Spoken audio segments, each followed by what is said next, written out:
Neret with campus reform. With recent calls around the country to defund police departments and defund cops, we're here today in Miami, Florida to talk to young Americans to see what they think. I think we should defund the police just because I just don't think it's fair how they're treating people. We should defund the police, yes. Maybe to a certain extent, we should defund them a little bit, but not completely, because I think police brings order. Who's going to arrest the criminals? I don't think we should defund it completely because then, who are you going to call? Yeah, I think there would be higher crime rates at first. I mean, we still need people to protect us, you know.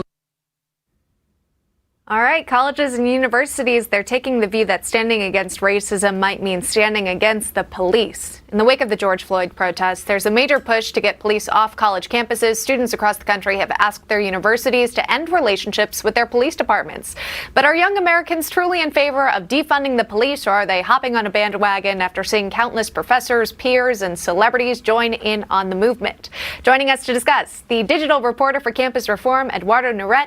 Eduardo, we saw you in the video there out on the streets asking young people what they thought about the defund the police movement. You know, we only saw a little snippet there of what you found, but what was the overwhelming feeling from people on the streets? Well, it's that many students and young Americans think they support the defund police movement, but when you tell them, who are you going to call in an emergency? Who's going to arrest the criminals? A lot of them step back and say, hey, that's a good point. Or, you know, I don't want to defund police departments completely. And so what I found was, and I often find this when speaking to students for the Leadership Institute's campus reform, is students are quick to jump on a bandwagon. They see their friends on social media. They hear on their campuses these movements for change, for social and racial justice, and they support them without fully understanding what they mean. So that's what we saw in this video, students supporting the defund police movement without fully understanding what its implications would be in our communities. I also want to talk to you, too, about the influence that celebrities can have, as well as social media might have, and that impact that even your own peers could have when you are making these statements about defunding the police. How much of a role would their statements and their sentiments and their beliefs have on someone's response?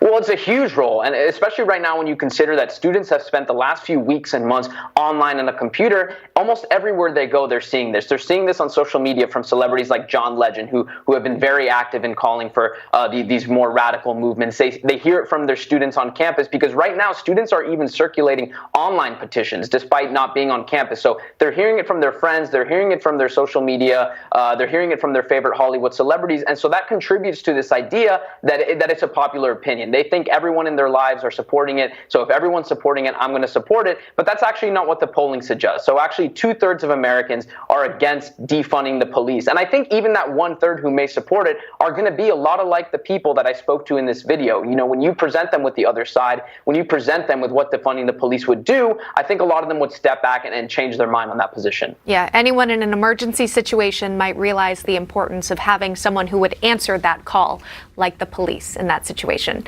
Eduardo, thank you for coming on today. Always appreciate your reporting. We'll speak to you soon. Thanks for having me. You got it.